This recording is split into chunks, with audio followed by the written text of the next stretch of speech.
subscribe and press the bell icon for more updates from Shri Ganesh Communications.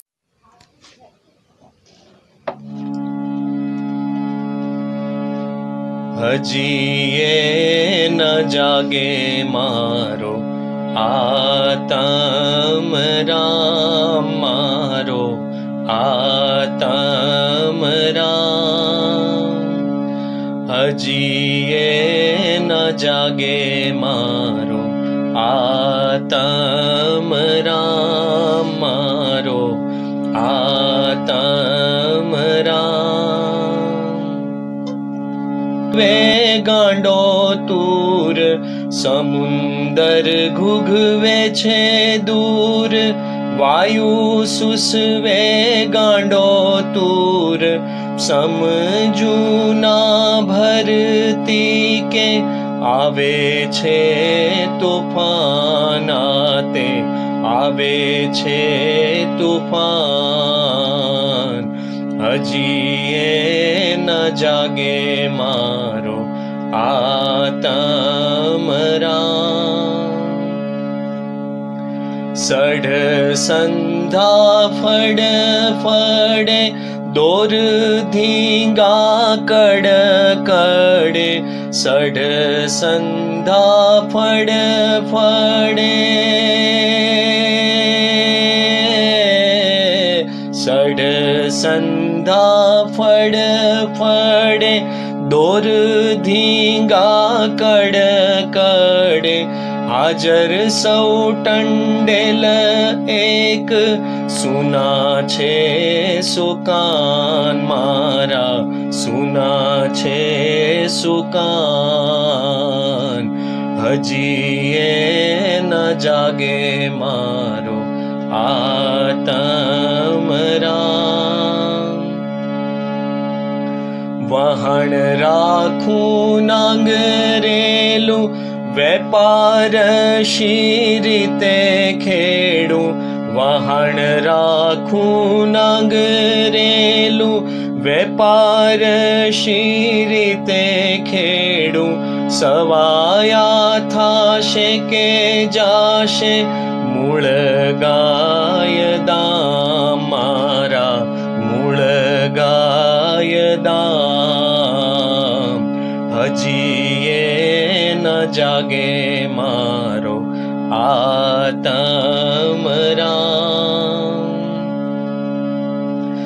हवे तो थाय छे मोडू विनवू हूँ पाए पड़ू। हवे तो थाय छे मोडू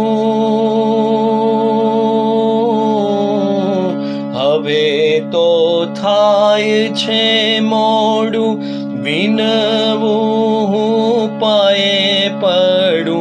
मारे तो थावा बैठो फेरो नकाम मारो फेरो नकाम। जागो जी मारा आत्म राम मारा आत्म राम मारा आत्म राम। તમારા કાનમાં છે ને અમારે ગુજરાતી કરી દેવું છે તમારા હૃદયમાં કવિતા કરી દેવું છે। શેષ સાહેબ છે ને એ બંને રાજમાં બંને સરખા પગ સાથે કામ કરે। ગૌરવ ઠાકોરનું એક સુંદર છે કે આ બધું છે નવું લાગે છે કોઈ હૈયામાં ગયું લાગે છે કોઈ હૈયા સુધી પહોંચે ને ત્યારે આ વાત બનતી હોય છે। ત્રિલોક મહેતા પણ કેટલી સરસ વાત કરે એટલું નક્કી થયું તારા જવાથી એટલું નક્કી થયું તારા જવાથી શ્વાસ ચાલી ના શકે એ વળાવાથી। કૃષ્ણ અને રાધાને આપણે યાદ કરીએ પણ તમને એ વાતની ખબર છે કે રાધા કૃષ્ણ એકવાર ગોકુળમાંથી નીકળ્યા પછી પરત ક્યારે ગોકુળમાં ગયા નથી। એ પછી તો કુરુક્ષેત્ર ધર્મક્ષેત્ર દ્વારકા અને પછી તો છેક જ્યારે દ્વારકામાં હોય છે ત્યારે વૃદ્ધાવસ્થામાં રાધા દ્વારકામાં છેલ્લા દર્શનની અપેક્ષાએ ત્યાં પહોંચે છે। ત્યાં જાય છે દેવિકાના સ્વરૂપમાં દૂરથી કૃષ્ણને જોઈને સંતોષ અનુભવે। પ્રેમ છે ને પ્રેમ તો ત્યાગ માંગે છે ત્યાં શારીરિક અવસ્થાની વાત જ નથી। ઇમોશનલ ભાવનાત્મક પ્રેમ છે. અને રાધા દૂરથી જોઈને ખુશ થાય. પછી રાધા પછી ગોકુળ પણ ત્યાં દ્વારકા પણ છોડી દે છે અને કૃષ્ણને પછી છેલ્લી અવસ્થા છે મહારાષ્ટ્રના કોઈ ગામડામાં પછી એકદમ કૃષ્ણને યાદ કરે છે. કૃષ્ણ ભગવાનને ખબર પડે છે, દોડતા દોડતા દોડતા પાછળ આવે છે અને છેલ્લે રાધાનો અંતિમ સમય છે. એમના ખોળામાં, કૃષ્ણના ખોળામાં રાધાજીનું માથું છે, મસ્તક છે. રાધાજી આખી જિંદગી કશું જ માંગ્યું નથી કૃષ્ણ પાસે. છેલ્લે કૃષ્ણ કહે છે, રાધાજી અંતિમ ઈચ્છા કે વાંસળી સાંભળવી છે. વાંસળી છેલ્લે વાંસળી વગાડે છે કૃષ્ણ ભગવાન અને રાધાજીનું શરીર, એમનું આત્મા, એમનું તોડિયું છોડી દે છે. એ પછી કૃષ્ણએ ક્યારે વાંસળી વગાડી નથી, એ વાંસળી ત્યાં જ તોડીને બેઠી ગઈ છે.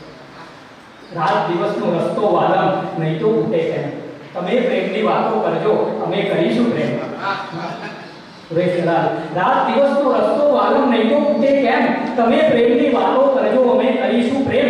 તમે રેતીની હથેળી પર લખો તમારું નામ, અમે એટલા જેટલા ગાયક નથી નામ કે ઠામ. તમને તો કોઈ કારણ, અમને નહીં બહાના નહીં રહે. તમે પ્રેમની વાતો કરજો અમે કરીશું પ્રેમ. આપણે પ્રેમ કરવો છે. આપણે આજે કોરોનામાં આપણે બધા માસ્ક લગાવીને ફરીએ છીએ પણ અંતરથી તો એટલા નજીક આવી ગયા, આમ દૂર કરી દીધા છે આપણને. પણ આપણે પોતાની જાત સાથે ભળવાનો આ ઉત્તમ સમય મળ્યો આપણને એક વર્ષથી. લોકડાઉનમાં બધાને એટલું બધું એવું અસહ્ય લાગ્યું કે કલિયુગ છે ને એ ટેકનિકલ મેટર વગર એ બંધ ના થઈ શકે. એટલે એને બહુ ઘણું બધું દુખ્યું પણ આપણે પોતાની આત્મા સુધી પહોંચ્યા, એનો આનંદ છે. મારે રામનારાયણ વિશ્વનાથ પાઠક સાહેબની આપણે જ્યારે વાત કરીએ, દ્વિવેદ શ્રેષ્ઠ અને સ્વૈર બિહારી નામથી કવિ, લેખક, નિબંધકાર, વાર્તાકાર.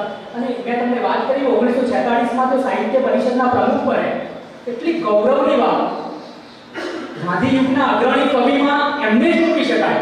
આવું હું સાવ સાચું કહું છું. ભલે બીજા કોઈ પણ નામો હોય પણ એમને જ મૂકી શકાય અને એમને જ મૂકવા જોઈએ. અને આપણે રામનારાયણ વિશ્વનાથ પાઠકનું સાહિત્ય વાંચીએ તો જક્ષણી વાર્તા તો પાઠ્યપુસ્તકમાં આવતી હતી, જૂના પાઠ્યપુસ્તકમાં. તમે એ વાંચો તો તમે અદ્ભુત રીતે તમને પસાર થાઓ, કવિતામાંથી પસાર થાઓ.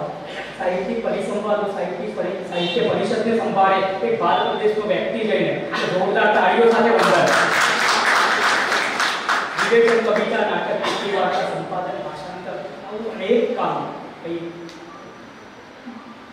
બાપુ સાથે જ્યારે આ વાત થતી હતી, હજુ તો 8મી તારીખે એમનો જન્મદિવસ, આ 9મી તારીખ બતાવે છે, 8મી તારીખ. એટલે એ પણ આપણા 8મી તારીખે પાછા જો આવું થાય તો આપણે દ્વારકાના જે ગાણોમાં તેમનું જન્મસ્થળ પણ ઘોડા તેમનું વતન, ત્યાં આપણે કંઈક પાછા રામનારાયણ વિશ્વનાથ પાઠક સાહેબને સ્મરણાંજલિ કહેવાય એમને આપવા માટે પાછા ભેગા થવાના જ છીએ મહાકાલ કોમ્યુનિકેશન અકાદમીના સહયોગથી જ પાછા. પરંતુ આજનો આનંદ આપણે વહેંચવો છે. મારે એ જ આનંદ વહેંચવા માટે, કારણ આ બધું કેમ થાય છે? વાંચી શકું છું કારણ કે કવિતામાંથી પસાર થયો છું. હું જિંદગીના કંઈક તબક્કામાંથી પસાર થયો છું. હા, આપણે પ્રતાપસિંહ ડાભી હાકર સાહેબની વાત કરીએ તો આ બધું એમનામાંથી થયું છે. જિંદગીના કંઈક તબક્કામાંથી પસાર થયા છે. કુમારમાં ઉર્મિની અટારીએ કોલમમાંથી વિવેચન ક્ષમતાની એમની વાત, ઉદયનના એ પોતે પરામર્શક અને આખો મેગેઝિન ચાલે એ બધું એ કરે છે. 4 સંગ્રહો પ્રકાશિત થયા છે. સભા બુક સભા સાથે કેટલા જ જોડાયેલા, અમદાવાદ સાથે. આ બધી માટે મારે વાત એટલા માટે કરવી પડે કે તમારા બાળ સાહિત્યના છે અને ખાસ તો મારા અંગત મિત્ર છે. મિત્રો છે ને તમે આગળના વેટે પણ મિત્રતા તમારે એ રીતે નિભાવવી પણ પડે કારણ કે હૃદયની વાત હોય છે. મારે ખાસ વિનંતી કરવી છે કે આપણે મિસ્કિન સાહેબ આવવાના જ હતા પણ એમની પણ ના દુરસ્ત તબિયત તેમની બગડવાના કારણે એમની તબિયત સારી ના હોવાના કારણે રાત્રે જ વાત થઈ. અત્યારે કેવું આવું તો બપોર પછી કદાચ આવું એટલે કદાચ આવે પણ ખરા. પરંતુ મારે શેષનું કાવ્ય સર્જન અને કવિતા વિવેચન આ બે વાત છે. પણ બીજરૂપ વ્યાખ્યાન એમને તો ખબર જ છે. રામનારાયણ વિશ્વનાથ પાઠકની આખી જિંદગીના આખા સાહિત્યમાંથી એ પસાર થયા છે બાપુ, એટલો મને વિશ્વાસ છે. કવિતાથી લઈને બધું જ. એટલે બીજરૂપ વ્યાખ્યાનમાં પણ થોડીક વાત કરીને બાપુ તમારા વિષય પર આવો. જોરદાર તાળીઓ.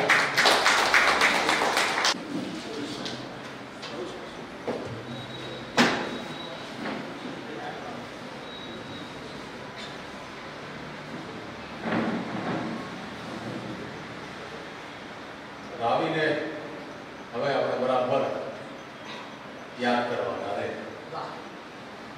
આમ તો 8મી એપ્રિલે જે ત્યાં મોડારમાં જે કાર્યક્રમ કરી રહ્યા છીએ એટલે એ તો મેં જેમ કહ્યું કે ઝુંબેશના ભાગ રૂપે જે કાર્યક્રમોની અમે શ્રેણી વિચારી છે એના ભાગરૂપ છે. એટલે એ પહેલા વિચાર્યું કે આપણે આ તો સાહિત્યકાર આપણે પોલિટિકલ કેમ્પેન તો છે જ નહીં.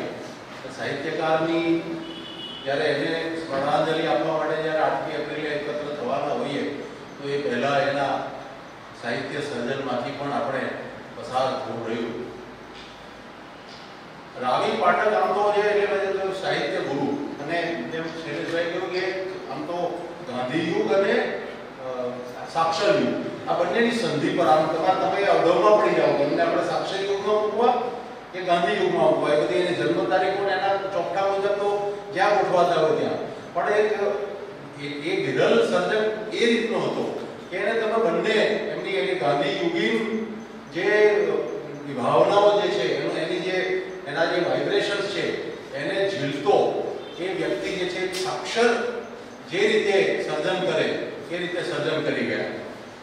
મિસ્કિન સાહેબ આજે આમ તો આજે જે કંઈ ચારે જે વ્યાખ્યાનો રાખ્યા છે વ્યાખ્યાનના વિષયોમાંથી તમે પસાર થાવ ને તો પણ તમને એમાંથી એક કંઈ નવી વાત જળશે કદાચ. મિસ્કિન સાહેબનું જે લેક્ચર હતું એમાં હતું કે રાવી પાઠકનું સાહિત્ય સર્જન આપણા સંસ્કાર ઘડતરમાં એનો યોગદાન. હવે કોઈ સાહિત્ય સર્જક જે છે એને એનું સાહિત્ય જે છે એને આપણા સંસ્કાર ઘડતરમાં એનું યોગદાન એવો વિષય રાખવા માટે બહુ એ સર્જકની ભૂમિકા એટલી મજબૂત હોવી જોઈએ અને એવી મજબૂત ભૂમિકાવાળો આ સર્જક છે એટલે એ વિષય અમે રાખી શક્યા. આપણે એ વાત આપણે નથી કરી શક્યા. એ જ રીતે ભીખુભાઈનો જે એમનો જે વિષય છે કે દ્વિરેવની વાર્તાઓ ને એમાં આવતા મૂલ્યો, આ મૂલ્યોની જે વાત જે છે આજે 21મી સદીમાં 2021માં આપણે જ્યારે વાત કરવાની આવે ત્યારે આ મૂલ્યો જે છે ને એને જાણે કે અમારું મેટ્રો જે છે મેટ્રોમાં તો બધું જાણે એને કે ભાઈ નહીં એ તો અમારા તો નવા મૂલ્યો પ્રસ્થાપિત કરવાના છે. પણ એ દ્વિરેવની વાર્તામાં આવતા મૂલ્યો જે છે એ મૂલ્યો એ શાશ્વત મૂલ્યો છે અને મૂલ્યો જે છે ક્યારેય બદલાય નહીં. સમાજ જે છે ગમે એટલી મોડર્નિટી આવી જાય, ગમે એટલી આધુનિકતા આવી જાય, એ વિષય પણ અમે રાખ્યો. યશુભાઈનો જે વિષય છે ખેમી તો એ અદ્ભુત વાર્તા જે છે ખેમી વાર્તા વિશે જ આખી વાત કરવાની છે કે નારી ચેતના અને નારી ગરિમા. હવે આ નારી ચેતના અને નારી ગરિમા એ પણ કોઈ પણ શાશ્વત મૂલ્ય છે, એ કોઈ આ મોડર્ન સમયનું કે આધુનિક સમયનું મૂલ્ય નથી. એટલે એ મૂલ્યની પણ એ રીતે વાત કરવાના છે. એવા સર્જક કે જેના સર્જનમાંથી આવા વિષયો અમને ઘડી શકે એવા સર્જકની કવિતા અને કવિતાના વિવેચન વિશે મારે તમારી સાથે થોડી વાતો કરવાની છે. આમ તો રાવી જે છે આ સાક્ષર જે છે એમણે જે કામ કર્યું સૌથી એમનું મોટામાં મોટું આ કવિ એમનો નીચે ડંકાઈ ગયો છે થોડો. એમણે જે કામ કર્યું બૃહદ પિંગળનું એક શકવર્તી કહી શકાય. ગુજરાતી સાહિત્યના ઇતિહાસમાં કદાચ એની ઉપર બીજું કોઈએ એ ચણતર એવો છે ચણતર ઉપર એક બીજી ઈંટ મૂકવી હોય કોઈએ તો ઘણો પરિશ્રમ કરવો પડે. 2 થી 2.5 દાયકાના પરિશ્રમથી આ બૃહદ પિંગળ જે રચેલું. હવે એક તમે કલ્પના કરો, આ વિચારવા જેવી વાત છે કે કવિતા જે છે તે એક રુજુ સંવેદન માંગે છે, એક એવો સોફ્ટ કોર્નર તમારો હૃદયની અંદર હોય એ માંગે છે. અને એક તરફ આ બૃહદ પિંગળ જે છે આખું મિકેનિકલ વર્ક છે. એક મિકેનિકલ વર્ક કરનારો એક સાહિત્યકાર સાથે સાથે એક આવા રુજુ સંવેદન પણ ધરાવતો આ જે કોમ્બિનેશન છે ને આ કોમ્બિનેશન પણ આ સાહિત્ય જગતમાં વિરલ છે. એ કદાચ તમને ક્યાંય નહીં મળે. વિવેચન કરતા હોય અને સર્જન કરતા હોય એવા તો મળી આવે છે આપણે એવા જૂજ હોય છે.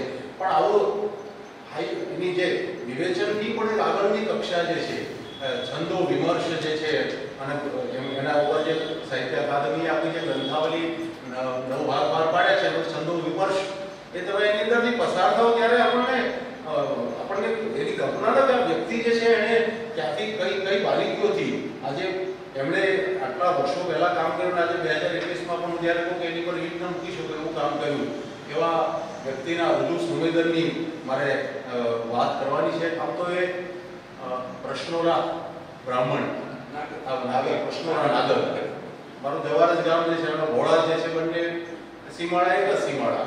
મારા ગામમાં પ્રશ્નોરા એટલે પ્રશ્નોરા કેવા હોય મને ખબર છે. એકદમ આમ જન્મજાત મેધાવી હોય, પણ થોડા પાછા એમની જે જીવન જે છે બધું હવે તો હાઈલી ડિસિપ્લિન લાઈફ હોય, એકદમ વ્યવસ્થામાં જીવતા હોય. એમ પેલા નાગર માટે જે કહેવાય છે ને કે એની થોડું ચીપીને અમારે ત્યાં ગામમાં તો એમ કહેવાય કે બાબુએ ચીપીને બોલે છે. હવે આવું કરનારો વ્યક્તિ અને એ પણ કવિતામાં એની એન્ટ્રી થાય.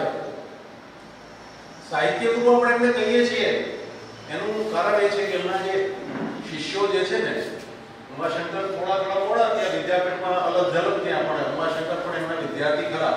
નગીનદાસ પારેખ છે, સ્નેહરશ્મિ, કરસનદાસ માણેક, પૂજ્ય મોટા, આ બધા એમના શિષ્યો. નિરંજન ભગત, માધવસિંહ સોલંકી, વાહ વાહ, માધવસિંહ એમના એ પણ એમના નીચે ભણેલા માધવસિંહ સોલંકી. અને એમણે જેમની જે સાથે કામ કરનારી એક આખી જે હતી એ પણ એની એના તમે નામ જો સાંભળો ને, કાકા કાલેલકર, આચાર્ય કૃપલાની, નરહરી પરીખ, કિશોરલાલ મસરૂવાલા, આ બધા જે આવા એટલે મેધાવીઓની સાથે કામ કર્યું ને મેધાવી શિષ્યોને એમણે જ્ઞાન આપ્યું. એવા કવિ શેષ, એમના જે કાવ્ય સંગ્રહ જે છે, આમ તો બે જ આવ્યા, શેષના કાવ્યો અને વિશેષના કાવ્યો. એટલે સર્જનની જે વિપુલ, આમ તો મોટું નામ થવા માટે સર્જન જે છે એ પણ ખૂબ સમૃદ્ધ હોય એ જરૂરી છે, એટલું જ સર્જન વિપુલ હોય એ પણ એટલું જરૂર છે. ને કદાચ આ એમની જે સર્જન જેના બે જ સંગ્રહ છે, એ સંગ્રહની જે સમૃદ્ધિ છે પરંતુ વિપુલતા નથી, એ કારણે પણ કદાચ એમને કવિ તરીકે જે એમની જે પીઠિકા પર મૂકવા જોઈએ એ કદાચ એ પીઠિકા પર મુકાયેલી, પરંતુ એમની કવિતાઓ તો ખૂબ સમૃદ્ધ છે જ.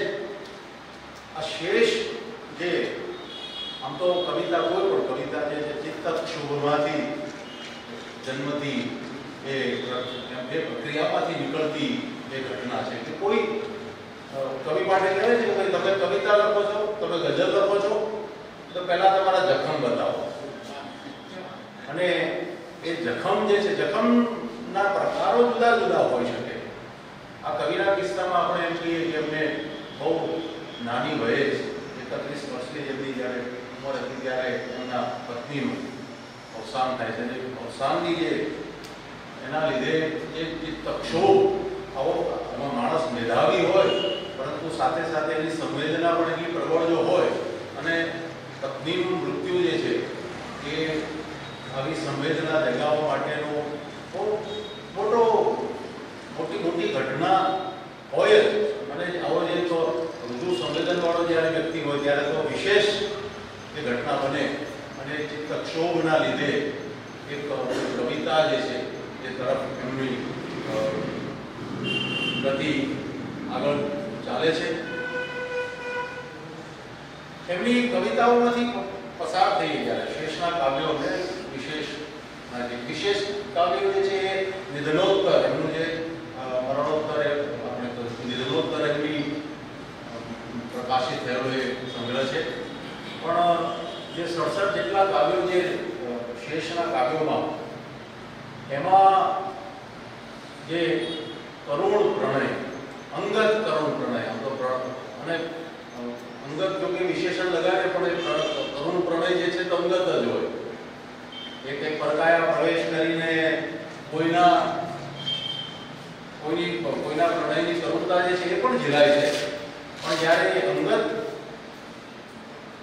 કક્ષાએ જ્યારે એ ઝીલાતી હોય છે ત્યારે એનું સંવેદન જે છે એટલું ઘટ્ટ હોય છે, એટલું ઘન હોય છે, તેની અંદરથી આપણે એ કવિતાને એનાથી વિચલિત થઈએ, આપણે એને સારી રીતે એની કાવ્યને આપણે પામી પણ શકીએ. એમના જે અંગત પ્રણય કાવ્યો છે એની જો આમ તો સામાન્ય રીતે આપણે કલાપી જે છે, કલાપીને પણ એમની જે પ્રણયની કરુણતા જે છે એવું નથી કે કોઈ નિધન થાય ત્યારે જ ઉત્પન્ન થાય, એની સાથેનો વિચ્છેદ થાય અથવા તો તમે જેને પામવા માંગો છો એને પામી ન શકો ત્યારે પણ એ ઘટના આકાર લે છે. એટલે કલાપીના કિસ્સામાં તો આપણે જોયું છે કે એમની જે પ્રણયની જે કરુણતા છે એની હૃદય વિદારક, બિલકુલ અને લાઉડ એન્ડ લાઉડલી કે તમને તમારે એને એની સુધી તમારે એને સાંભળવી જ પડે એમ. પણ આ પ્રશ્નોના એ પેલો ક્ષત્રિય હતો એટલે તો એને એવું કે લડે ત્યારે તે ધમધમાવીને લડે એટલે કરુણતા કરે તો ધમધમાવીને કરે કદાચ. એટલે પણ આ પ્રશ્નોના મેં જેમ કહ્યું ડિસિપ્લિન એટલે એની વ્યવસ્થા એક જે કરુણતા છે એ કરુણતા પણ એકદમ સંયમ સાથે રજૂ થાય છે. એ સંયમ એટલો સાધારણ રીતે કે આપણને એમાં જે હૃદય વિદારકતાના બદલે આપણે એના કારુણ્યની સાથે આપણે એકદમ આપણું તાદાત્મ્ય સધાય અને આપણને પોતાને પણ એ જે કરુણતા છે એ એનો ભાવ આપણને સ્પર્શી જાય. આ પ્રકારના જે ભાવ હોય છે એ ચિરગામી હોય છે. કોઈ પણ ભાવક હોય એના મન પટલ પર એનું બહુ લાંબા સમય સુધી એની ગતિ રહ્યા કરે. આ કરુણતા એમણે આજે કરુણતાનું જે ચિત્રણ છે એવું કે કરુણતા ગૌરવાન્વિત થાય. કરુણતાને પણ ગૌરવાન્વિત કરી શકે એ કવિ જે છે એની કક્ષા કે કરુણતા જે છે એને તો એને તમે ગૌરવ બક્ષી શકો. એટલે મેં જેમ કહ્યું કે ચીર તાલીમ જે છે આ પ્રકારની એક કરુણતા. 1918માં જે પત્નીનું અવસાન થયું અને એ પછી છે 7 વર્ષે નર્મદાને આરે એ સોનેટ સાથે એ એની કવિતાની શરૂઆત કરે છે. અને આ સોનેટનો પ્રથમ વખત એ શેષ આ શેષ આમ તો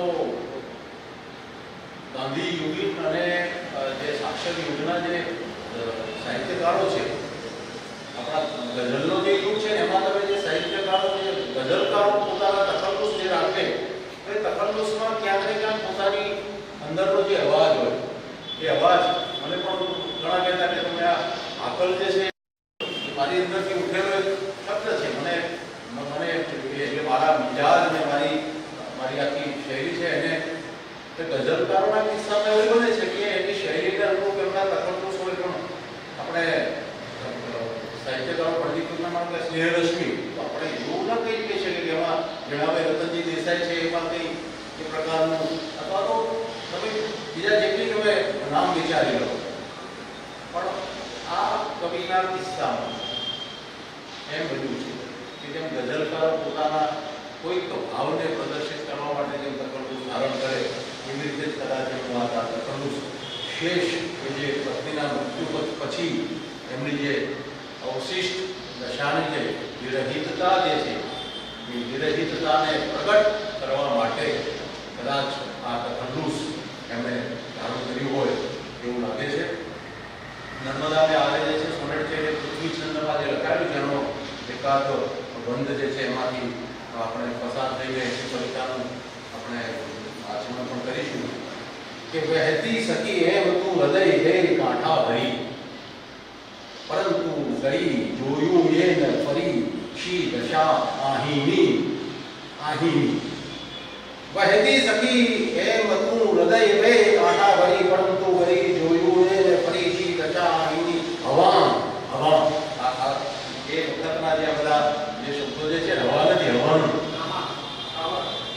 હવા સતત તપ્ત બેડું થકી પાશપના ઝાંઝવા ભમાવી દ્રક વિસ્તરે વિષમ ભાસ આભાસ સૌ અને છીપવવા તૃષા અસલ નિદ્ર્યા પાણી અને છીપવવા તૃષા નિદ્રા પાણીથી નથી. એનો જે વિશેષણ જો અસલ નિદ્ર્યા આ અસલ શબ્દ જે છે ને એનો બહુ મોટો અહીંયા અર્થ લઈને આવે છે. અસલ નિદ્રા પાણીથી એ મેં જેમ કહ્યું કે કરુણાને જે ગૌરવાન્વિત કરવા માટેનો જે આ શબ્દ છે અસલ કે નિદ્રું પાણી નહીં પણ એ કે છે આ એક પ્રશ્નોના નાગર બ્રાહ્મણ કે જે ડિસિપ્લિનમાં જીવે છે તો એની કરુણતા છે એને પણ એ સંયમિત કરી શકે છે.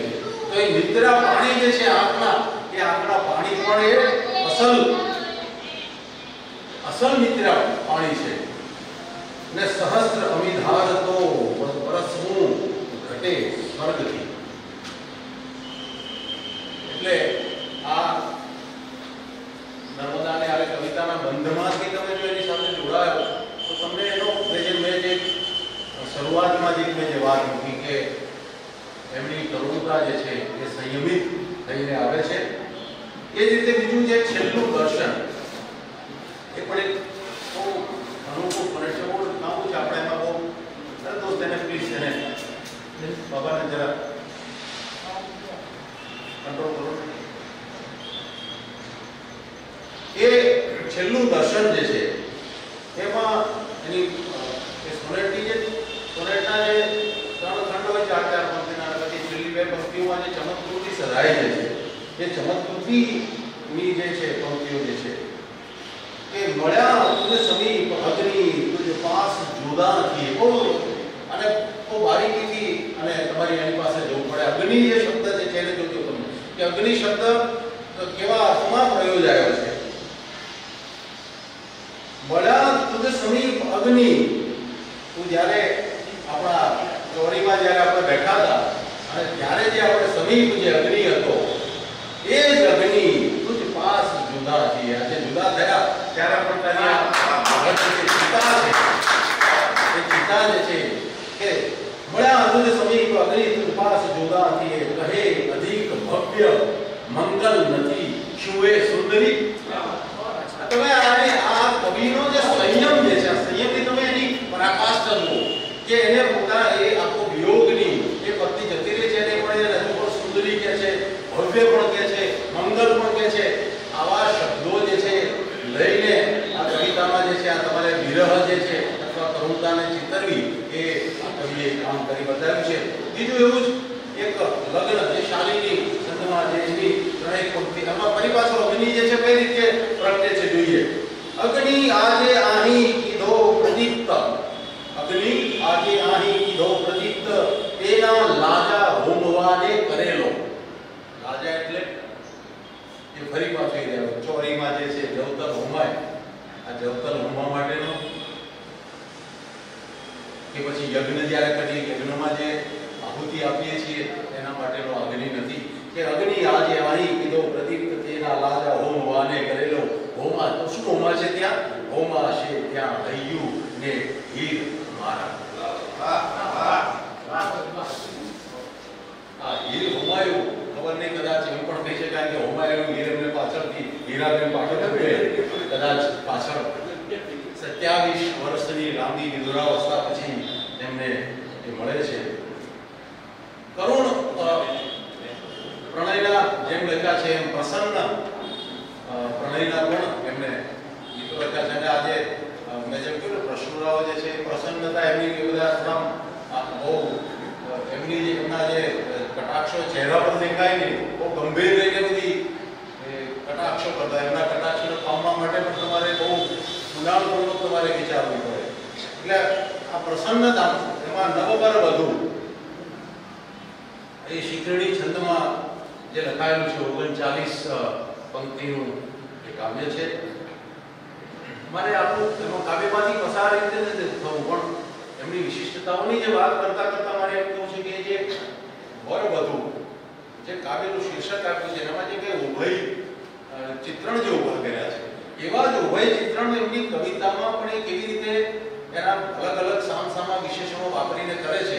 આજે કવિતાની જે બારીકીઓની જે મારે વાત કરવી છે ને શેષની એ ત્યાં સુધી મારે તમને લઈ જવા છે. આપણે કવિતાનું પઠન એ બધું તો કરવાના છે એટલે એની સાથે પાછળથી આપણે જોડાઈશું. પણ આ કવિતાની અંદર સુખ દુઃખ, રાગ દ્વેષ, ખ્યાતિ નિંદા, ટાઢું ઊનું, કડવું મીઠું, કાળું ઉજળું આવા યુગ્મ જે છે એ યુગ્મ આવે છે. આ યુગ્મ જે છે ને તમે જો એ નિરાતે કવિતાને તમે વાંચો ને પચાવો તો તમને એનો અંદાજ આવે કે આ વરવધુ જે છે ને વરવધુની વાત જે છે કરીને આ બધા યુગ્મ જે છે શબ્દના એ શબ્દના યુગ્મો થકી પણ એને ઉપસાવવાનો પણ એમણે કવિતામાં પ્રયત્ન કરેલો છે. એ સિવાય બીજું જે એક સંધ્યા એ કવિતા જે એની 3 પંક્તિઓ જે છે અને એમાં પણ ફરી તમે જોજો બહુ જે એની જે બારીકાઈ છે ઝીણું જે નકશીકામ છે ને જે અને આ પણ ફરી પ્રસન્નતાની આખી વાત કરતું એ કાવ્ય છે. અને એની આ 3 પંક્તિઓ છે કે કહી સામ સામા અથડાઈ મહાઘોષ કરતા.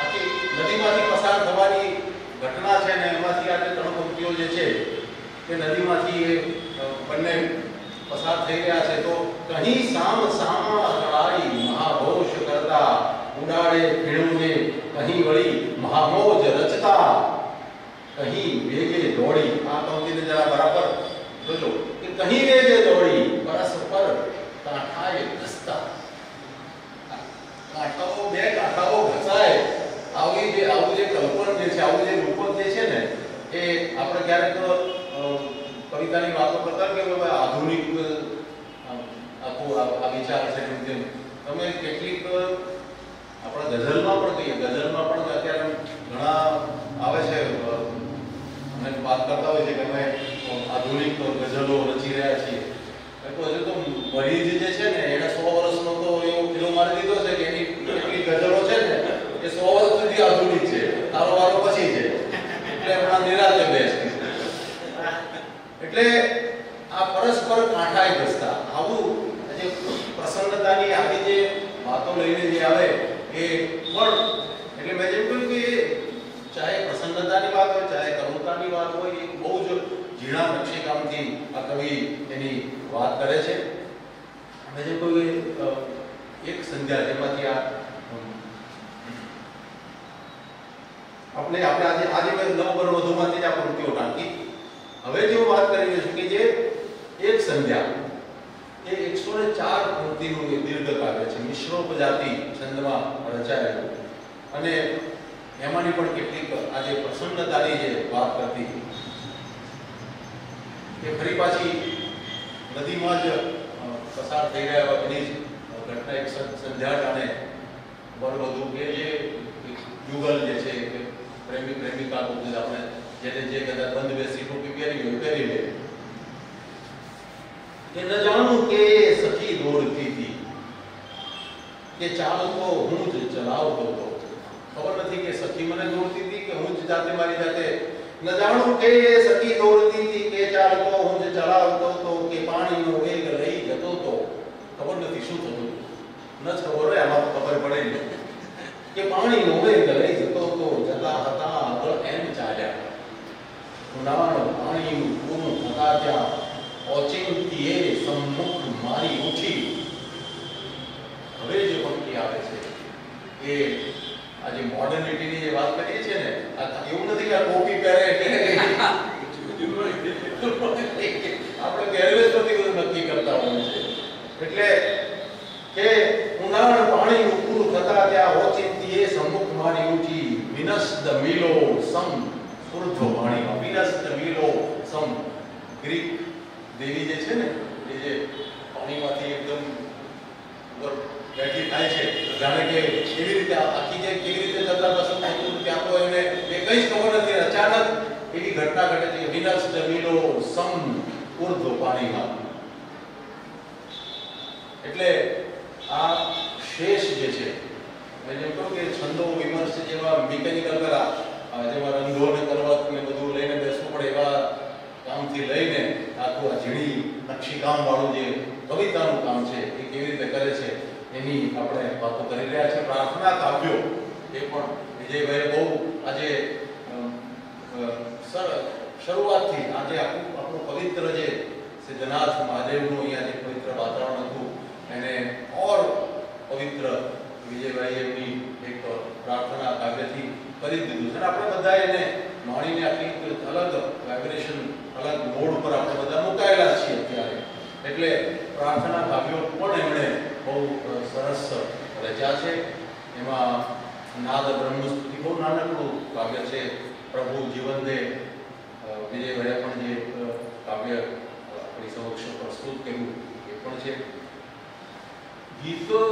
ગીતના ઢાળવા સોના વાટકડી રે હવે એ સોના વાટકડી રે ઢાળ લઈ અને ઈશ્વર સ્તુતિ કરવી અથવા તો તમારે પ્રાર્થના કરવી એ પ્રકારનું જે એક વિરલ જે કામ છે એ કામ આ કવિ કરે છે અને કવિ જે છંદો વિમર્શ જે છે તમને આપણા કવિતામાંથી પસાર થાવ ત્યારે ખ્યાલ આવે કે આ કવિની જે છંદની એની સૂઝ જે છે અને રાગ ઢાળની સૂઝ કેટલી તમે વિજયભાઈ પણ જે કવિતા તમે એમને ગાઈ તમે એના પરથી એના લયનું પણ આપણને ખ્યાલ આવે છે કેવું એકદમ નૈસર્ગિક લય જે છે કે જેમાં ક્યાંય ફટકો ફટકો કશું ના આવે ને આપણે એને એકદમ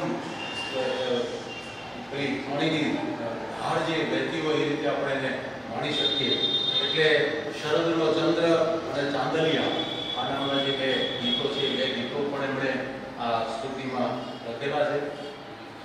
મેં જેમ શરૂઆતમાં જ કહ્યું કે આ કૃષ્ણોરા જે છે એટલે પેલા આમ ટોપીએમની સીધી પણ આમ હું મારા ગામમાં કહે તો બધા તીરછી ટોપી વાલે આમ તમને ખબર ના પડે એમની એ ટોપીની અણી જે છે ને અણી વાગે તમને એટલે એવા અને એટલી કુશાગ્ર બુદ્ધિ અને તીક્ષ્ણ જે છે એમની આખી વાત કરવાની જે પદ્ધતિ એટલે કટાક્ષ કાવ્યો પણ એમણે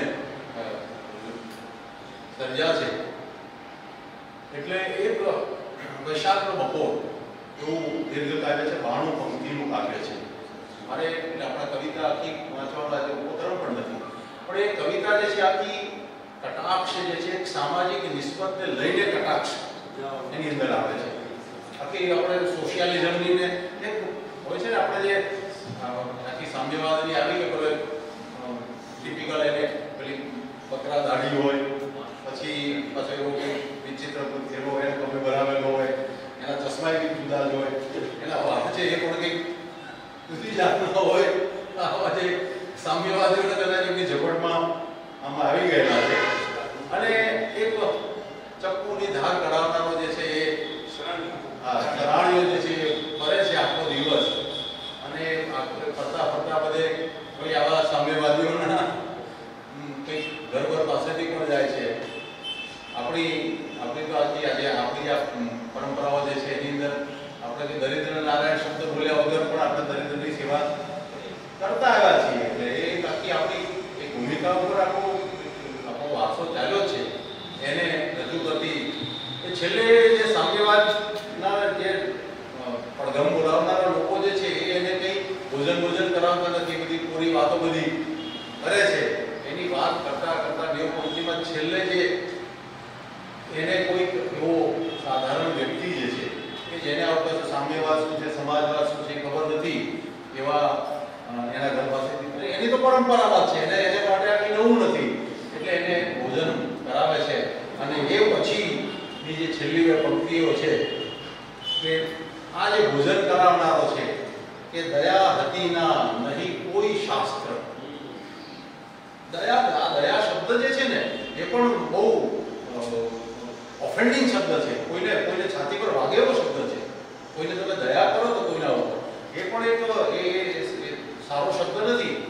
તમારે દયા એ તમારી અંદર એક તમારી કર્તવ્ય ભાવનાના ભાગરૂપે આ જે વ્યક્તિએ કર્યું એ રીતે કર્યું એને કે દયા હતી નહીં કોઈ શાસ્ત્ર હતી નહીં કેવળ માણસાઈ.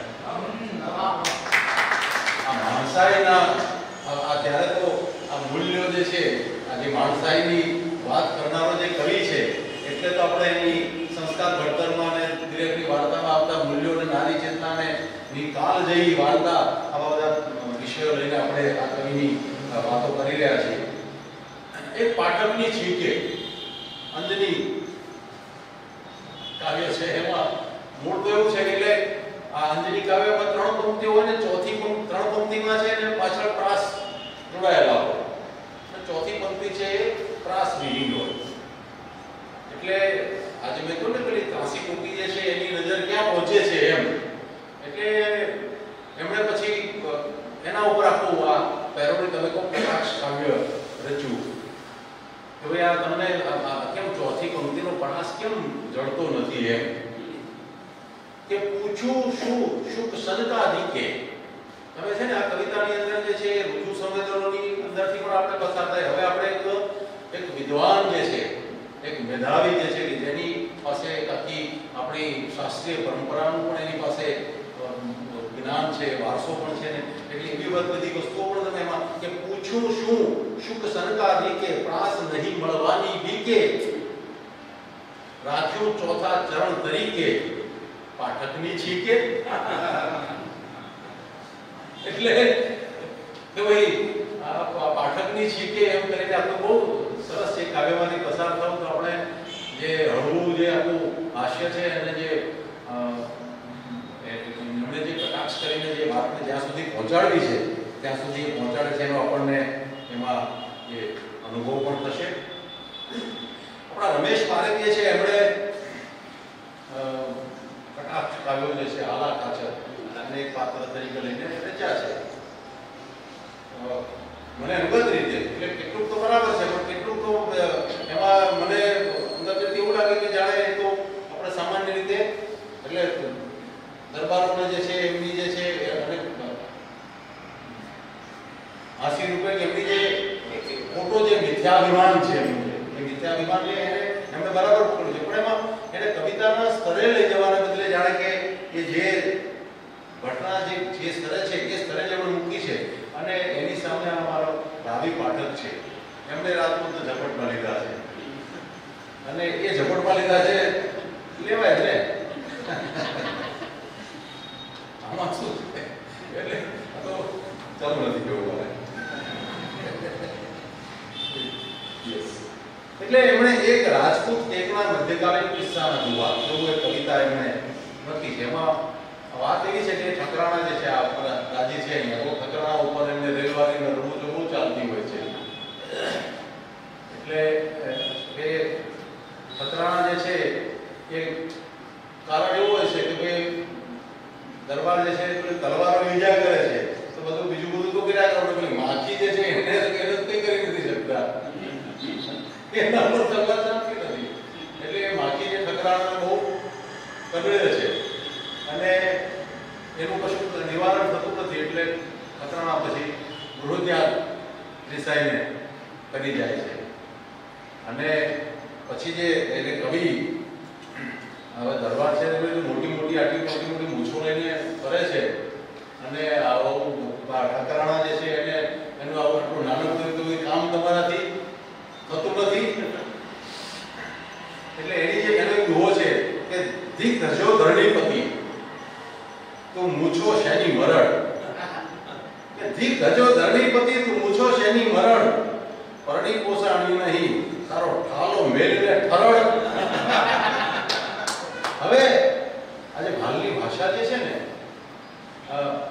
એમણે મને વિજયભાઈએ પણ કદાચ એ જે ગીત ગાઈ છે પ્રાર્થનામાં સંધા હવે અંધા જે છે આપણે કહીએ હવે અંધા જે છે આ બાલનો શબ્દ છે બાલની બહાર તમે જાઓ ને એટલે મારું એક ગીત જ છે એટલે એમાં મારે ત્યાં તો થાય કે હું સભામાં જાઉં એટલે મારા ગીતો હોય એટલે બધાને બહુ શબ્દોમાં બધાને મેટ્રોની જે 72 કિલોમીટરનો જે રિંગ રોડ છે એની બહાર તો એમની કોઈ પહોંચ નથી 72 કિલોમીટરમાં બાંધી દીધા છે એમને એટલે એવા શબ્દો જે છે ખરડ તું તારો ઠાલો મેલને ખરડ એટલે રાવીના સર્જનમાં તમને એમાં પણ આ બાલ ભાષાના જે શબ્દો જે છે ને એ તમને એમાં મળી આવે એટલે પછી તો જેમ રપા પણ પેલો રવડો લઈ આવે છે રવડો વાળંદને એની એન્ટ્રી બાપુ સાથે થાય છે એટલે અહીંયા પણ વિઠલો એનો પ્રવેશ કવિ કરાવે છે અને પછી વિઠલો તો છે ને બહુ સહેલું એનું નિવારણ કરી દે છે. હવે તો બાપુથી કાંઈ થતું તો છે નહીં ઠકરાણા આવવાના તો છે નહીં હવે બાપુની મૂછનું તો કંઈ ઉપયોગ નહીં હવે બરાબર ને એટલે બાપુની મૂછ જ ઉડાડી દઈએ એટલે વાર્તા થઈ જાય પૂરીને ઠકરાણા પાછા આવી જાય એમ એટલે છેલ્લો દુહો છે આ બધું પતી ગયા પછી જ્યારે કે ધન રાણી ધન ચારણા એટલે વચ્ચે ચારણની પણ પ્રવેશ કરાવે કે ચારણ જે છે એ આખો ઉપાય બતાવે છે અને પછી વિઠળો જે છે એનો અમલ કરે છે કે ધન રાણી ધન ચારણા ધન રાજા ભરતાર ધન વાળંદા વિછલા મેણા ખેડણ હાર કે આ રીતે તો આ રીતે પણ દરબારનું મેણું તો એટલે તમે જોઈ રહી કે કટાક્ષ જે છે એ આખી આસપાસની જે સમાજ વ્યવસ્થા છે સમાજ વ્યવસ્થાના જે કઈ એની જે કઈ એની જે ગણો કે બુરાઈના કક્ષાએ ગણી કે એને પણ કવિ નિરીખીને વાત કરે છે. અધ્યાત્મ રંગી કવિતાઓ પણ જે પ્રાર્થના ગીતો છે અધ્યાત્મ રંગી કવિતાઓ પણ મનવા છે મને કંઈ પૂછવું ના પરદેશી પાંદડું જ્યારે આ આખું તૂટે અને કેટલીક અધ્યાત્મ રંગી અને એ અધ્યાત્મ જે છે એ પણ આપણને જે એક મેં શરૂઆતથી જે કહેલું કે વિદ્વાન અને એક ઋજુ સંવેદન આ બંનેનું જે મિશ્રણ જેની પાસે હોય એવા એક કવિની આપણને સતત પ્રતીતિ કરાવે આ બધી અધ્યાત્મની કવિતાઓમાંથી હું પસાર થઈએ ત્યારે પૃથ્વી સૂક્ત એક એ તો નરા સાક્ષર છે પોતે કવિતાને બદલે એક સાક્ષર છે એની આપણને પ્રતીતિ કરાવે એવું એક કાવ્ય છે. અથર્વવેદના 12મા કાંડના પહેલા અનુવાદના પહેલા સૂક્તનો અનુવાદ છે. હવે એટલે મેં જેમ કહ્યું કે કવિતાના એક પરંપરાગત છેડાથી લઈને આપણી જે શાસ્ત્રીય પરંપરાઓ જે છે ત્યાં સુધીના જે બે છેડાનું અને એ જ રીતે ઋજુ સંવેદનથી લઈને એક છંદો વિકર સુધીના કે બૃહદ કિન્નર સુધીના જે બે છેડા વચ્ચે આ કવિ જે છે એની કલમ જે છે એ ફરતી રહે છે. એમના પિતા પણ જે છે એ પણ વિદ્વાન હતા અને એમણે પણ કેટલાક અનુવાદ કરેલા એટલે પિતાને પગલે એમણે યજુર્વેદીય રુદ્રાષ્ટાધ્યાયના પહેલા અધ્યાયની કેટલીક યજુઓનો અનુવાદ પણ એમણે કરેલો છે કે જે આમાં કવિતામાં તન્મે નરઃ શિવ સંકલ્પ મસ્તુ એ શીર્ષકથી આ કવિતા આવે છે. વિશેષના જે કાવ્યો છે એમાં પણ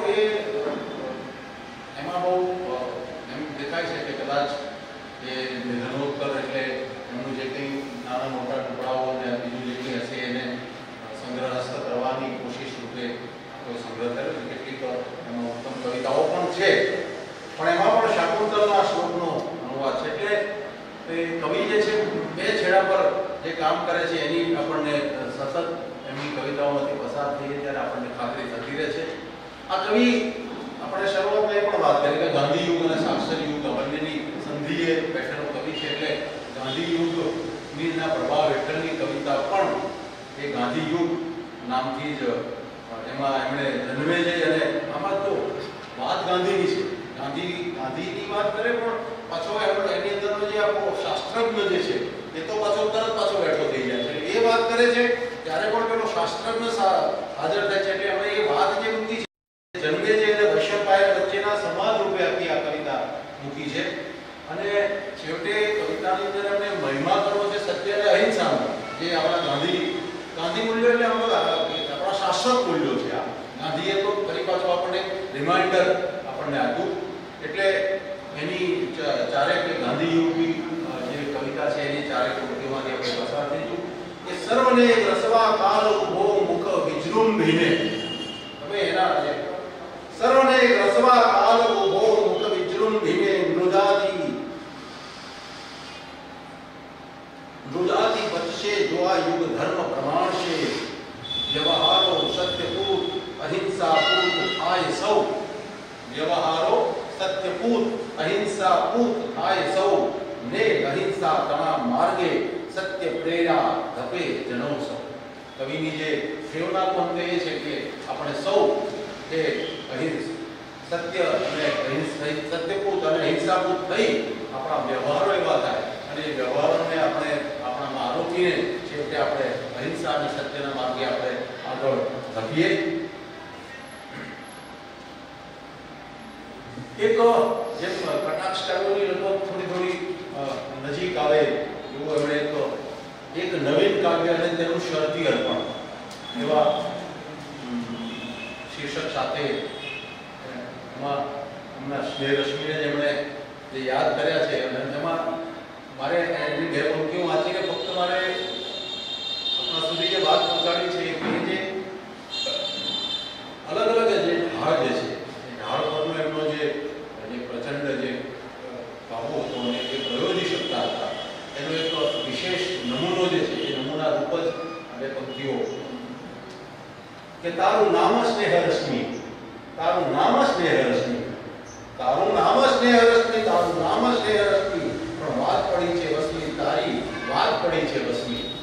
હવે આખું કવિતા જે આખી વાંચીએ ને તો એનો જે ટેમ્પરામેન્ટ આખો ઉભો થાય ને એ બહુ જબરદસ્ત. પણ કહેવાનું મારું તાત્પર્ય એટલું જ છે કે એ જે તમે જુઓ કે એ આખા આપણા જે મિશ્રો ગુજરાતી છંદ શાલિની છંદ પૃથ્વી છંદ શાળગુણ વિક્રીડીથી લઈને જે છે આ પ્રકારના જે અલગ અલગ સોનલા વાટકડીના ઢાળ હોય ને આ પ્રકારના તારું નામ સ્નેહ રશ્મિ તારું નામ સ્નેહ રશ્મિ પણ વાત પડી છે વસમી તારી વાત પડી છે વસમી.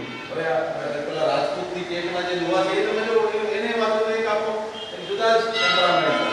એટલે કવિ કેટલા વેરિએશન ઉપર કામ કરે છે.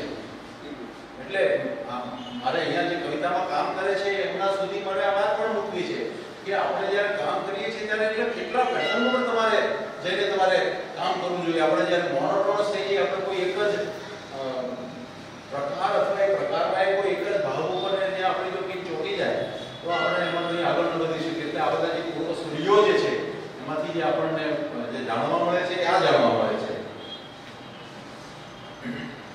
એ સિવાય મને સહિયારોનો રાસ અને રાસ આમ કોઈ એવા બે શીર્ષકથી રાસના ઢાળમાં પણ એમણે કવિતાઓનું સર્જન કર્યું છે કે આજે રે સપનામાં મેં તો સાહેરી બોલી રે ગોકુળ તે ગામને ગોંદ રે.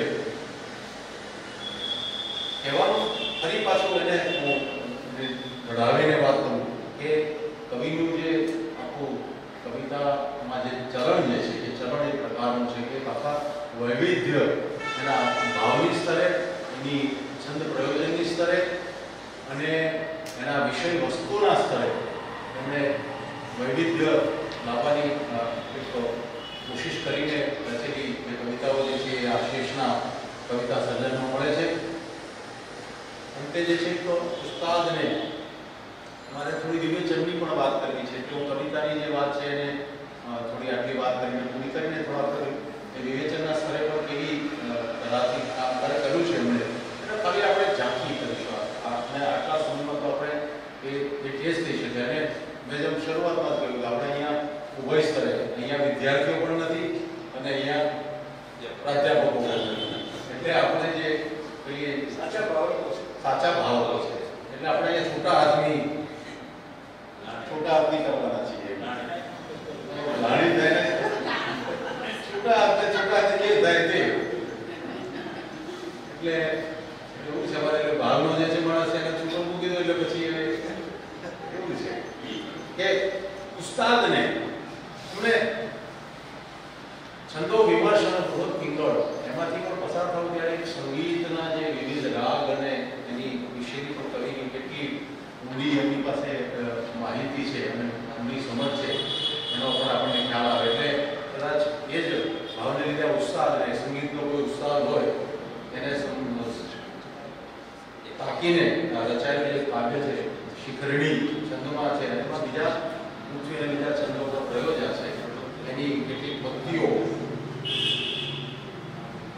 કે ક્વચિત ધ્વનિ કરે પ્રચંડ ગિરી ભેદતા વજ્રશો. ક્વચિત ધ્વનિ કરે પ્રચંડ ગિરી ભેદતા વજ્રશો. ક્વચિત ધરણ પર્વતે પ્રથમ શોધતા માર્ગશો. ક્વચિત તુમુલ યુદ્ધમાં નિબિડ જૂજતા લશ્કરો. ક્વચિત તુમુલ યુદ્ધમાં નિબિડ જૂજતા લશ્કરો. ઘણા રવ પર સવાર થઈ કો મહાવીરનો સુણાય વિજયી સુઘોષ રણભેરી શંખ ધ્વનિ સુણાય તવ પોષ અન્ય રવ સર્વ આરો.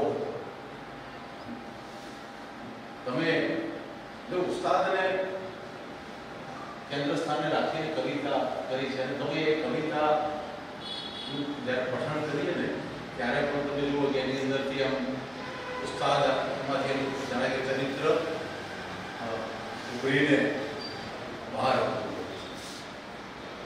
એની અંદર એટલે એની જે પદાવલીઓ હોય એની જે એની અંદર આવતા જે શબ્દ હોય શબ્દ બાકી જે વૈખરી જે છે એ વૈખરી એ રીતે અંદર એનો ઉપયોગ થયો હોય કે તમે જે વિષયને તાકવા માંગતા હોય એ વિષય જે છે આખો એની અંદરથી સ્ફુટ થવું જોઈએ, એની અંદરથી ઉપસીને બહાર આવવું. અને આ શેષની કવિતા જે છે એના ગમે તે તમે એના કરુણ પ્રણય કાવ્યોમાં જાઓ, તમે એના પ્રસન્ન દાંપત્ય એને એના કાવ્યોમાં જાઓ, કટાક્ષ કાવ્યોમાં જાઓ, સામાજિક નિષ્પત્તિના કાવ્યોમાં જાઓ, પ્રાર્થના કાવ્યોમાં જાઓ, અધ્યાત્મ રંગી કાવ્યોમાં જાઓ કે આવા બીજા જે કેટલાક જે ઉસ્તાદને કે પ્રકારે જે કેટલાક અલગ વિષયોને લઈને પણ જે કાવ્યો રચાયા છે તમે તમામ કાવ્યોમાં આપણને એ પ્રતીતિ થાય કે આ કવિ જે છે એની પાસે એક આખું જે વિરલ સાયુજ્ય, રુજુ સંવેદના અને મેધાવીપણાનું એવું આ કવિમાં દેખાય છે.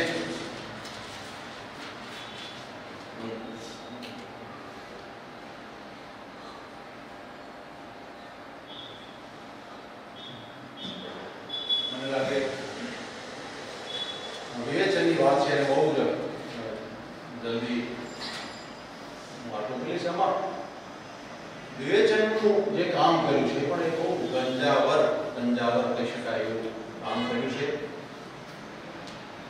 એમાં આપણે અહીંયા તો મેં જેમ કહ્યું થોડી એની માહિતી આપણે લઈ શકીએ અને કેટલીક આપણે કવિતાના વિવિધ ઘટકોને એ કઈ રીતે નિરખતા હતા, કઈ રીતે એને વ્યાખ્યાયિત કરતા હતા, એની થોડી આછી પાતળી આપણે સમજ લેવાની કોશિશ કરીશું. આમ તો આખું વિવેચન જે છે એનો જ એક સપ્તાહનો પરિસંવાદ કર્યો હોય તો પણ થઈ શકે એટલું ગંજાવર કામ એમણે એમાં કર્યું છે. 1936માં 26 થી 30 જૂન સુધી એમણે મુંબઈ યુનિવર્સિટીમાં વસંતજી માધવજી વ્યાખ્યાનમાળામાં જે વ્યાખ્યાનો આપેલા 5 દિવસ અર્વાચીન કાવ્ય સાહિત્યના બહેનો અને એને ગ્રંથસ્થ કર્યા છે. એની અંદર કાવ્યના સ્વરૂપને ઘડતર ઐતિહાસિક બળો, ભાષા, છંદપ્રાસ, અલંકાર, કાવ્યનું સૂક્ષ્મ ઉપાદાન અને કાવ્યના પ્રકારો, આ 5 વિષય પર એમણે ત્યાં વ્યાખ્યાન આપેલા. આપણે એમાં કાવ્યની વ્યાખ્યા કેવી બહુ તમે એક એમના વિવેચનની એક વિશેષતા એ છે કે આપણા ઘણા ખરા વિવેચકોએ યાદ રાખવું જોઈએ કે વિવેચન કરે ત્યારે તમારે કોઈક વાતને એ સામેના ભાવક સુધી તમારે સરળ રીતે અને સમજૂતી આપીને રજૂ કરવાની છે, નહીં કે વાતને વધારે ગૂંચવીને પેલાને તમારી વિદ્વતાનો તમારે પ્રમાણો આપતા રહેવાનું છે. એટલે આ રાવીની એક ખૂબી એ છે કે ક્યાંય તમને એ બહુ મહાવિદ્વાન છે એ રીતે નહીં, પણ તમે જ્યારે પૂરું કરો ત્યારે તમને ખબર પડે કે આ ખરેખર મહાવિદ્વાન છે. કે એને અંગ્રેજીમાં હું શબ્દ વાપરીને કહીશ કે સેલ્ફ ઇન્ટરનલાઇઝેશન, કે તમે અંદરથી જે વિષય છે એ વિષયને એટલો તમે આત્મસાત કર્યો હોય કે પછી તમે એના અંકોડા જે છે ને એ વ્યવસ્થિત તમે ગોઠવીને કોઈને અલગ રીતે બતાવી શકો. કે એ બતાવી શકવાની જે ક્ષમતા જે છે એ છે કે તમને કદાચ એવું લાગે કે આમાં તો શું છે મોટી વાત, પણ એની જે ભાષા જે છે એ સર્વ ભાષા જે છે એની એટલે કાવ્યની વ્યાખ્યા વિષયમાં જે આજે ઐતિહાસિક બહેનોમાંથી મેં એક લીધો છે કે કાવ્યની વ્યાખ્યા આપવી કઠિન છે. કદાચ કાવ્યની વ્યાખ્યા આપવી એ જ કાવ્ય ચર્ચાનું પુસ્તક લખવા બરાબર છે, પણ કાવ્ય વિશે ગમે તે વ્યાખ્યા આપીએ તો પણ એટલું તો સર્વસંમતિની અપેક્ષાએ કહી શકાય કે કાવ્યમાં વાંચનાર કે સાંભળનારને તેના ભાવકને રસ પડે છે. ભાવકને કાવ્યમાં અમુક અનુભવ થાય છે જેને તે રસિક કહે છે. હવે આમાં પણ બધા એટલી સહેલાઈથી સંમત થશે કે કવિને પણ કાવ્યમાં પોતાના સર્જનમાં રસ પડે છે. આ પ્રથમ શરત છે. આપણે જે છે પેલી દાગ ઉઘરાવવા માટે આમ સામે જોયા કરીએ છીએ ને, એમાં એ પૂરતું એના કરતા તમને પોતે રજૂ કર્યું ત્યારે તમને કવિતા એ રજૂ કરવામાં તમને પોતાને કેટલો આનંદ આવ્યો ને એનું મહત્વ એથી વિશેષ છે. એટલે એથી આગળ એક પ્રશ્ન કરીએ કે કવિને તેમાં કેવો રસ પડતો હશે, તો જવાબ એ છે કે ભાવકને જે અને જેવો રસ પડે છે તે અને તેવો જ રસ કવિને પણ તેમાં પડે છે. આ એમણે ભલે વ્યાખ્યા કરી પણ આપણા સમજવાનું એવું છે કે આવું થવું જોઈએ તો જ આપણે સાચા કવિ છીએ, આપણે સાચી કવિતા કરીએ છીએ. ખરું તો ઉલટાવીને એમ કહેવું જોઈએ કે કવિને જે રસ પડ્યો હોય અથવા કવિને જે અનુભવો રસિક નીવડ્યો હોય તેને તે એવું વાંગમય રૂપ આપે કે જેથી ભાવકને પણ એ જ રસિક અનુભવ થાય, તો જ કવિતા સફળ થઈ ગણાય. કલાકારના ચિત્તમાંથી ભાવકના ચિત્તમાં થતું ભાવનું વિશેષ સંક્રમણ, ફરી કહું છું, કલાકારના ચિત્તમાંથી ભાવકના ચિત્તમાં થતું ભાવનું વિશેષ સંક્રમણ એ જ કલાની સફળતા છે. હવે વાત જે છે અને તમે જ્યારે એમના વિવેચનમાંથી પસાર થાવ ને તમને બદલીને પગલે જ્યારે એ પ્રેમાનંદ વિશે વાત કરતા હોય, ભાલમ વિશે વાત કરતા હોય, કાલિદાસ વિશે વાત કરતા હોય કે કુમાર સંભવમથી રઘુવંશની વાત કરતા હોય કે સુદામા ચરિત્ર મામેરુથી લઈને જે કોઈ કૃતિઓ વિશે વાત કરતા હોય, તમને એની જે આ ભાષા જે છે ને ભાષા તો આ જોવા મળશે કે જેની અંદરથી તમને તમે પૂરેપૂરા એને પામી શકો.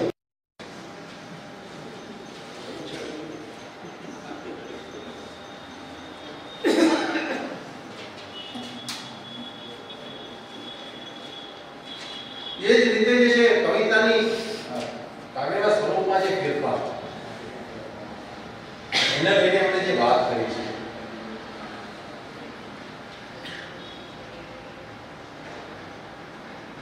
કે આપણે કાવ્યનો અભ્યાસ કરીએ છીએ એટલે આપણા જમાનાના કાવ્યના સ્વરૂપમાં શા ફેરફારો થયા એ પણ આપણે જોવાનું આવે. આ ફેરફારો કેટલાક તો જે અનુભવ આ કાવ્ય દ્વારા પ્રગટ કરવાના હોય તેને લીધે થાય છે. માણસ જો કાવ્યના પ્રકારોને કેવી રીતે ઉદાહરણ આપીને સમજાવે છે એની સાથે જરા જોડાજો કે માણસનું શરીર બદલાય તેમ તેને પહેરવાના કપડાનો આકાર, તેના કરવાનું બાહ્ય, તેના માપ વગેરે બદલાવવા પડે તેમ અનુભવ બદલાય તે પ્રમાણે તે અનુભવને પ્રગટ કરવાનું બાહ્ય સ્વરૂપ બદલાવવું જ પડે. મેં જેમ કહ્યું મોનોટોનીના આપણા સ્વરૂપ બાહ્ય સ્વરૂપ એ રીતે આપણી કવિતાએ જેમ જેમ નવા પ્રકારના અનુભવોને પોતાનો વિષય કર્યો તેમ તેમ કાવ્યના બાહ્ય અંગો, તેની ભાષા, છંદ, પ્રાસ, અલંકાર, રીતિ બદલાતા ગયા છે. પણ તે સિવાય પણ કાવ્યમાં ફેરફાર થવાનું બીજું કારણ છે. માણસ એક પ્રવૃત્તિને બીજી પ્રવૃત્તિથી જુદી કરે છે એટલે એ પ્રવૃત્તિ પણ એક દ્રષ્ટિએ ભિન્ન સૃષ્ટિ બની રહે છે અને એ સૃષ્ટિની અંદર ચાલતા વિચારો, મતો, અભિપ્રાયો, રુચિઓ તેને અસર કરે છે અને તેથી પણ તેનું સ્વરૂપ બદલાય છે. આ કાવ્યના સ્વરૂપ જે બદલાય છે એના વિશેની પણ જે તમે જુઓ કે આખી વાત જે છે એ કેવા સરળ સ્વરૂપે કરે છે. એટલે અર્વાચીન કાવ્ય સાહિત્યના જે વહેણો જે છે એ સિવાય એમણે અર્વાચીન કાવ્ય સાહિત્ય એની પણ એ ગુજરાત વર્નાકુલર સોસાયટી એની વ્યાખ્યાનમાળા જે છે 1929માં 6 વ્યાખ્યાન આપેલા એનું પણ એક પુસ્તક થયું છે કે એમાં પદ્ય રચનાના ફેરફારો, વૃત્તોના વિસ્તાર અને મિશ્રણની વૈચિત્ર્યમય રચનાઓ અને બ્લેક વર્સ આ એક બહુ જાણવા જેવી આખી પદ્ય રચના છે. એને આપણે જે મોનોટોની છોડીને આપણે આ બધી વસ્તુઓને પણ સરળ અનેક પદ્ય રચના છે. બ્લેક વર્સ વિશે પણ એમણે બહુ જ વિગતે વાત કરી છે. એ સિવાય નભો વિહાર એના ખંડ 1 અને ખંડ 2 છે. એમાં મધ્યકાલીન કવિતા સાહિત્યનું વિહંગાવલોકન અને ખંડ 2 માં એમણે અર્વાચીન, એમાં મધ્યકાલીનમાં નરસિંહ, પદ્મનાભ, ભાગણ, મીરા, આપો, પ્રેમાનંદ, શ્યામો, વલ્લભ, વીરો, ભોજો, રાજે અને દયારામ આ બધાના સર્જનને એમણે આવરી લીધા છે. તો ખંડ 2 માં જે છે એમણે વિવિધ કાવ્ય પ્રકારો છે. ભજન, દેશીઓ પણ એક આપણું કાવ્ય પ્રકાર છે અને ત્યારે ઉત્તમ નથી એની વાત. ગરબી, મુક્તક, સોનેટ, ગઝલ, છંદબદ્ધ કાવ્ય, આખ્યાન કાવ્ય, ખંડ કાવ્ય અને એમાં ગઝલ જે છે એમાં ગઝલ આપણે એની તો રાવી પાઠક ગઝલ વિશે કેવું કહેતા હતા એની વાત કરી. હું બહુ હવે 5 મિનિટમાં જ મારી વાતો કરી રહ્યો છું. બહુ ગઝલ સુધી આવી ગયો છું એટલે ગઝલ બી બહુ મજામાં આવી જાય છે. જો એમાં એક આથી લગભગ ગણો ને 100 વર્ષનો કાળ પહેલા જે છે કવિ આ ગઝલ વિશેની જે વાતો કરે છે એમાં શું કહે છે થોડું ઝડપથી એની તમે આપણે ખાલી અહીંયા જાણવું એ છે કે એ સમયનો જે કવિ છે વિવેચન કરતો હતો ત્યારે ગઝલ એ વખતે જે રચાતી હતી એને કઈ રીતે જોતા હતા આટલું આપણે એમાંથી આપણે જાણવા સમજવાનું રહેશે કે આપણા કાવ્ય સાહિત્યમાં અમુક પ્રકારની પદ્ય રચનાઓ ગઝલને નામે ઓળખાય છે. ગઝલ શબ્દનો અર્થ કાંઈ પદ્ય રચના નથી. ગઝલ અરબી શબ્દ છે અને એનો અર્થ પ્રેમયુક્ત ભાષામાં અથવા કાવ્ય રૂપે બોલવું એવો થાય છે.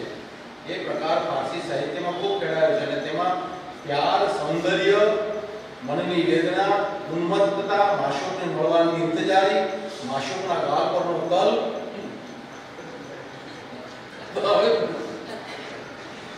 કે એવી કઈ નિશાનીની યાદ, મદ્ય કે દારૂની મસ્તી, ગુલાબ અને તેના પર રડીને મરી ફીટતું બુલબુલ વગેરે વિષયોના વર્ણનો આવે છે.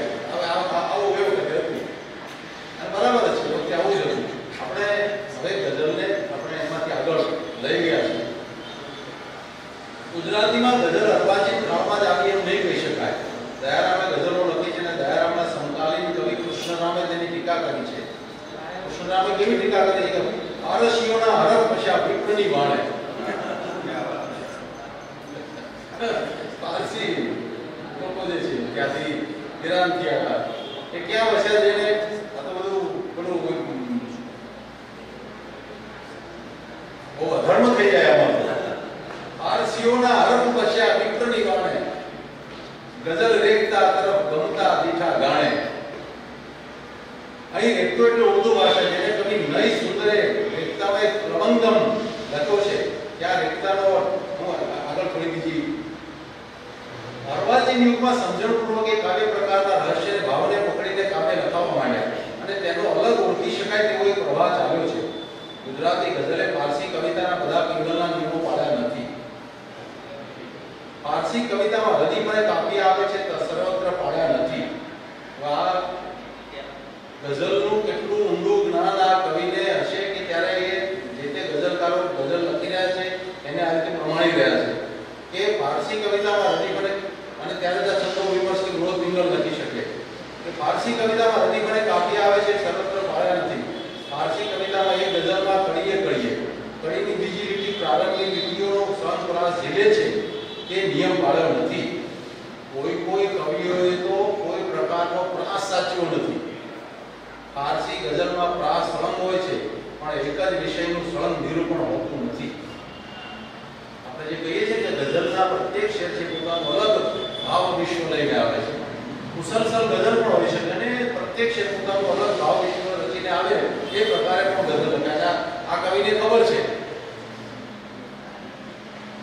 આ વિવેચકને રાધર કે ફારસી ગઝલમાં કડીએ વિષય બદલી શકાય છે એને બદલે ગુજરાતી કવિતાએ ફારસી ગઝલની મસ્તી ઉન્મત્તતા અને પ્રેમના કેટલાક પ્રતીકો તેમજ કેટલાક ફારસી શબ્દો સ્વીકાર્યા છે બહુ સાચી એ વાત કરી કે ભાઈ જે ખરેખર ગઝલો જે લખાતી હતી ફારસી ઉર્દુ જે છે એની અંદર તો પ્રત્યેક શેર જે છે પોતાનું અલગ ભાવ વિશ્વ લઈને આવે છે છેવટે બધા જ ભાવ વિશ્વો એની એક કડી બની જાય એક આખી ગઝલનું સમગ્ર ગઝલનું એક પિંડ રચાય અને સમગ્ર ગઝલનું એક ભાવ વિશ્વ રચાય એવી એમાં છૂટ હતી એના બદલે એમ કે આ લોકોએ ફક્ત પ્રેમ ને ઉન્મત્તતા ને એ પ્રકારના એક જ પ્રકારના ભાવ લઈને એમણે કવિતા કરી છે આપણે અત્યારે સારી ઘટના એ બની છે કે હવે આપણે આપણી ગઝલ જે છે જે રાવી પાઠકે જે કહ્યું એનાથી આપણે આપણી ગુજરાતી ગઝલને આપણે આગળ લઈ જવાની કોશિશ કરી રહ્યા છે આપણે જે જેટલા વિષય જે છે આપણી નજરમાં વસતા આપણી આસપાસ ઘટતા અને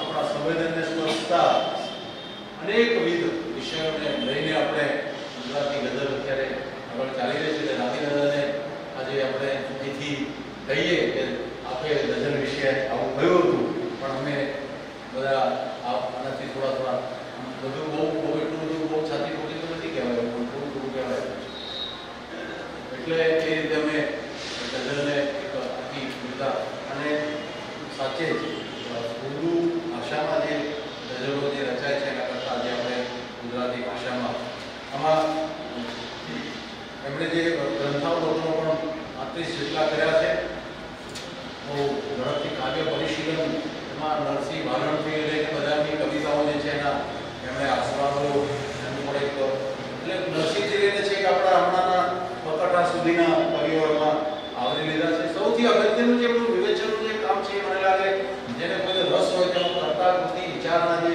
લેખો જે છે એમાંથી પસાર થવા જેવું છે કે આખી એક રાવીની જે એમાં ખૂબી એ છે કે એમને સિદ્ધાંત વિવેચનમાં રસ ઓછો છે એમને પ્રત્યક્ષ વિવેચનમાં વધારે રસ છે એટલે આજે પ્રત્યક્ષ વિવેચન છે અને જે પ્રત્યક્ષ વિવેચન છે ને એ જ સિદ્ધાંત વિવેચન કરે ને એટલે તો એ વિવેચક જાણે એનું પુસ્તક જાણે એ બે અંદર પુસ્તક કર્યા કરે તમે એમાં બહુ એની અંદર વધારે તમે પ્રવેશ કરી શકો જ્યારે રાવી જે છે એની જે આખી તરાહ જે છે વિવેચનની એ પ્રત્યક્ષ વિવેચન જે છે ને એમાંથી એટલે આપણને એમાંથી બહુ જ જાણવાનું તો મળે પણ જે કવિતા સાથે જે બનારો પાડનાર છે કવિતા સાથે બનારો પાડનાર એમાંથી બહુ જ મોટું એમાંથી વાતો પડી રહે છે કે કર્તા કૃતિ વિચારમાં છે કાલિદાસથી લઈને ભારવી આપણા જે 7 મહાકાવ્યો છે કિરાતાર રઘુવંશ કુમાર સંભવ ત્યાંથી એને બ્રહ્માનંદ અને આપણા છે ઘણા નાનાલાલ કલાકી બાલ અને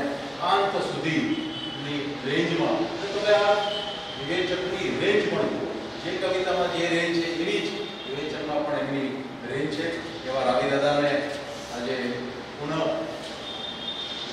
એમને ભાનનો એક બહુ મોટા ગજાનો એક તો ક્યારેક એમ લાગે કે આ સીટ ઉપરી છે મારી પોતાની